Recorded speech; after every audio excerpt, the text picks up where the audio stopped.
All right, so let's talk about this seal here, and I'll show you how I kind of got it to come out. What I did was I took a flat-headed screwdriver and I hit it a few times right here to kind of collapse this valley down. And then I also have a seal puller, which is this little guy. And once I collapsed it, I just went ahead, and I don't even have it in a vise, mind you. I'm just kind of working it down like this, and it's just coming out. So probably the easiest way, I mean, I'm sure there's some special tools to get this out, but if you kind of go at it like the way that I'm showing you here, it'll come out. But you can see I've already kind of pulled it out. I haven't been using, oh, well, there you go. Ha, I didn't even try it.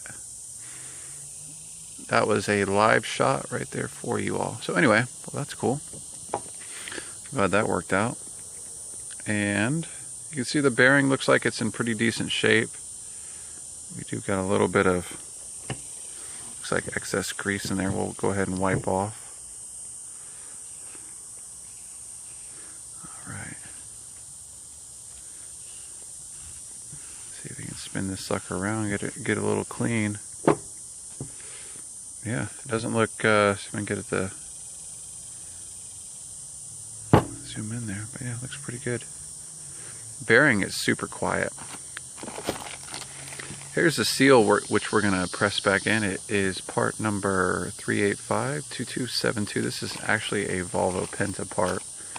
Some of my other videos you may have seen me mix and matching different brands. This one happened to be best price was the Volvo Penta. So what I'll go ahead and do now is we'll set that into place.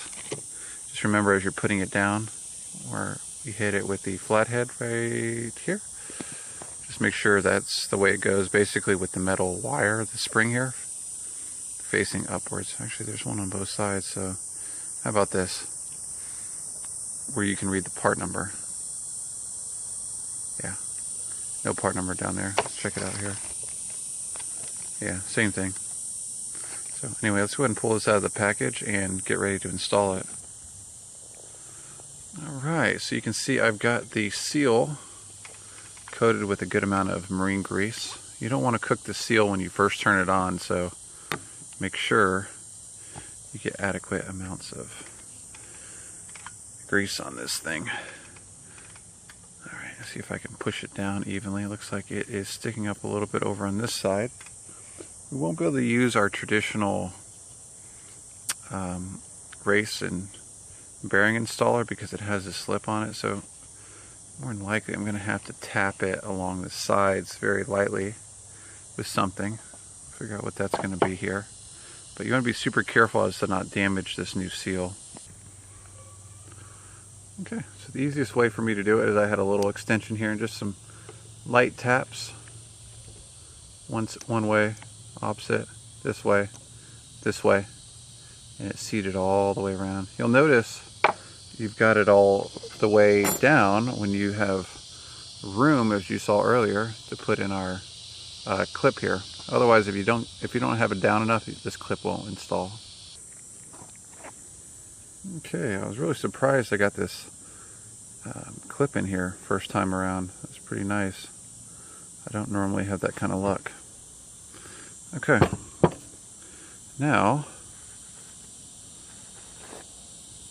let's talk about getting this bad boy reinstalled. You see here we got T106-5. So the manufacturer of this one did some marking on it.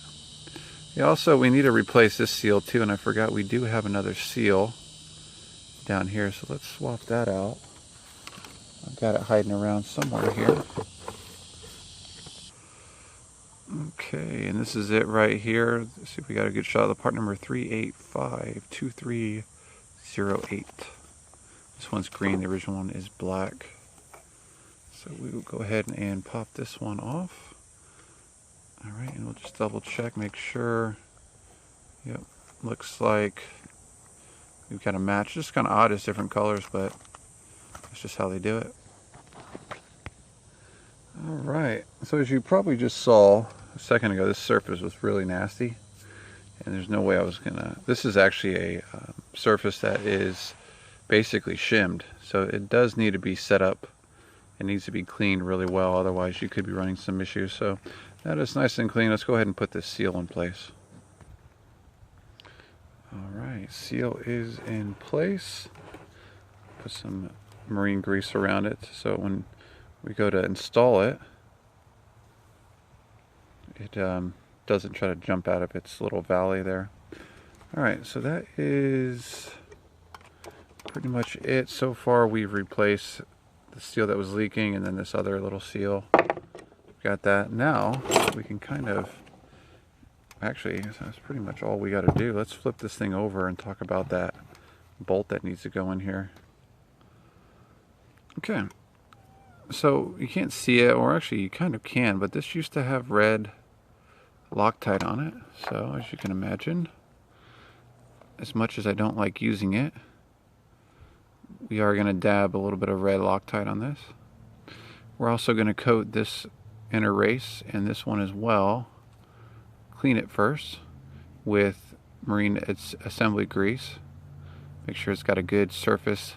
You want to clean off these splines as well. Make sure those don't have any debris on them. Maybe use a stainless steel wire brush. And same thing in here as well. These are pretty clean in this gear.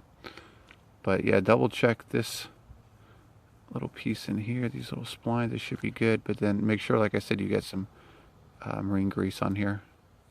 So anyway, let's go ahead and do that. We'll get this coated, make sure it's got the right amount of grease on it, and then we'll start threading in this, and we'll talk about how we're going to get the torque on it. We kind of talked about it in the first part of the video. I just want to show you when we go to apply it how we do that. So anyway, well, here we go. Okay, so all I did was I slid this U-joint through the seal after greasing it, and you'll actually hear it bottom out. So that's how far we made it there. And then we can see the somewhat protruding splines in there. So what we're going to do now is we'll put a bit of, see if I can get the camera to focus. We'll put a bit of red Loctite in there and start drawing this gear inwards. Well, technically towards me, which would be outwards. And obviously, don't forget about this little guy. This is what essentially, it's kind of like a really sophisticated washer. It's what draws it all in evenly across the entire surface. So yeah, definitely gotta have that in there. Okay. Well, can't do anything with one hand these days. Ha, funny. Anyway, there we go. I'm gonna put red Loctite. I just want to see. Okay, so I got it torqued back up. It actually was a little bit more, but then I think I ended up going with 25 to 30 in here, but then I just matched up my micrometer to make sure the same gap was consistent around this side. It looks like it is. So we're going to call this a success. Next thing you need to do is match up the shims that go on this surface here. And those shims I have are over here. Not that one. Here is one. Yeah, my original one was green. This one is, it's actually a different color. I got black and this color. Kind of interesting. And they only go in one way. As you can see, they have the little notches on them. So that is what you will put and match the notches up over here. So let's go ahead and install those, and then we'll go ahead and put this sucker back in the upper unit. Okay, so we've got our shims reinstalled, and that's based on these original ones here. Take a look. Boy, were they in bad shape. I don't know if you caught that in my first video, but they were pretty bad. But anyway, yeah, there's no way I could reinstall those, so I'll get rid of those. And then these are what I got to install in their place. So I'll go ahead and put some assembly grease on this pinion gear here, and we will go ahead and reinstall it in the upper unit.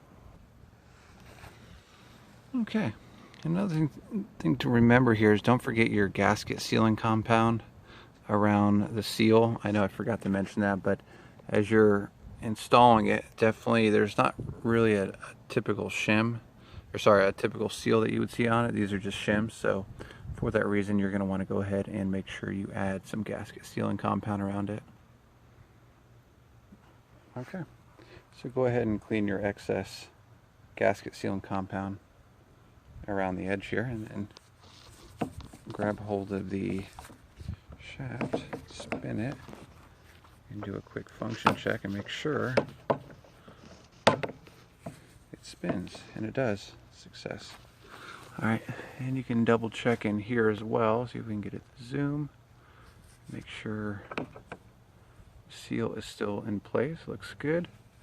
Alright, so that is going to do it, everybody. I hope you liked the video. Pretty easy fix, unlike the older OMC Cobras. As always, hit that subscribe button if you're not already subscribed to my channel. Like the video. Leave me some comments if you got some questions. Catch you up on the next episode. Have a good one, everybody.